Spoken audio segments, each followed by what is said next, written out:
I'm going to offer you tonight 3 key elements. If you apply these 3, you'll find that you'll elevate your career. Secondly, you'll find immense joy and fulfillment. And third, you'll have the opportunity to be a part of the solution. Well, let me start with the first. It's service. All service is great, but I'm especially thinking about this from a communication standpoint.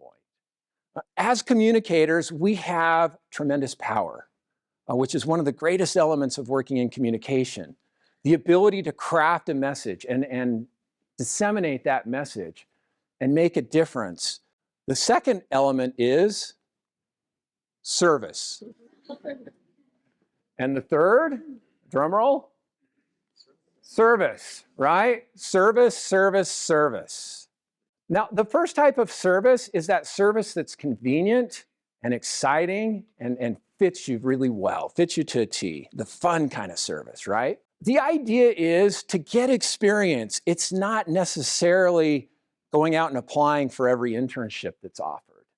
It's really getting inside of yourself and finding what your interests are, and then being willing to hustle, being willing to put yourself out there. The second area that I want to talk about is when service isn't convenient.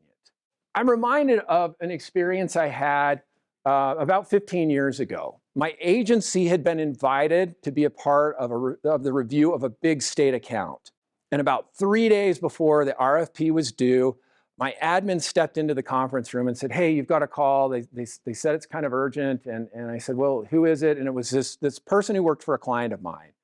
And I said, "Tell her I'll get back to her." And the admin came back in and said, "No, she needs to talk to you now." So I stepped out, and this woman came on the line, and she informed me that her husband had passed away. And she said, I was inspired. I felt prompted to call you. What do you do in that, right? I mean, the part of you is like, yes, absolutely, I'll help you. And then there's a side of you going, really? Can I make time for this? There's no way I can do this. I don't have time for this. She went on to explain that her husband had an interesting story. And one of his last wishes was that his obituary would be written in a way that would tell his full story. Now, he had been an addict of hard drugs, of sex, of you name it. He lived a riotous and just this awful life. And then one day something happened and he had this transformation, kind of going from Saul to Paul. And he became this amazing leader, a leader in the church. He became this man who was inspirational, who worked with other addicts. I don't think I can tell you a single concept in that RFP, but I can tell you how fulfilling it was, and I still get a little choked up, working on this project and how much that meant in the long term and how gratifying it was to help this woman in need. The third area of service I'd like to talk about is serving somebody who is vastly different, somebody who might even oppose your beliefs or who just dislikes you. One of the challenges I had in working with the Smart family was working with the media, especially in difficult circumstances. So at one point in the case, the National Enquirer was publishing an article that was very hurtful, very personal. And I watched as this family was being torn apart. And I saw these journalists. It was like a feeding frenzy.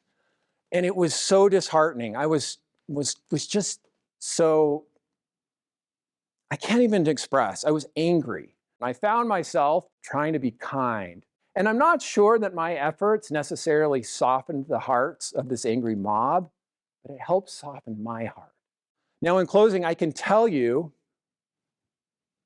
that service isn't easy, and it often comes with sacrifice, and it often involves things that are inconvenient.